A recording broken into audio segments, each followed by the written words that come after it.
তারপর তোমরা ভাবো যে তোমরা পশ্চিমবঙ্গে আসবে এবং এসে মানুষের কাছ থেকে ভোট ভিক্ষা করবে। আরে আমরা কারুর কাছে ভোট ভিক্ষা করি না।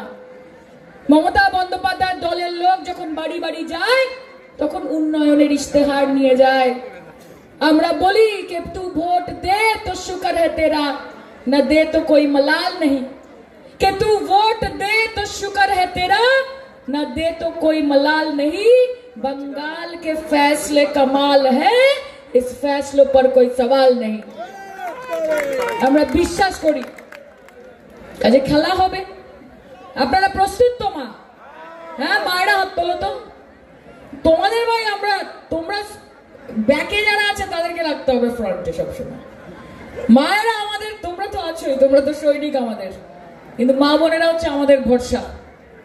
কাজে লক্ষ্মীর ভান্ডার যদি পেতে হয় মা, যদি স্বাস্থ্যসাথী রাখতে হয় জীবনে, যদি মমতা বন্দ্যোপাধ্যায়ের 94টা প্রকল্প যেটা মমতা বন্দ্যোপাধ্যায় নিজের বাড়ির লোকের জন্য করেনি, করেছে পশ্চিমবঙ্গের মানুষের সুবিধার্থে, যদি সেই জিনিসগুলো রাখতে হয়, যদি এমন একজন মানুষকে বাংলার দায়িত্বে রাখতে হয় যার কাছে হিন্দু মুসলমান বৌদ্ধ খ্রিস্টান এইসব গুরুত্বপূর্ণ নয়, গুরুত্বপূর্ণ হচ্ছে উন্নয়ন, তাহলে মমতা বন্দ্যোপাধ্যায়কে ভোট দিতে হবে।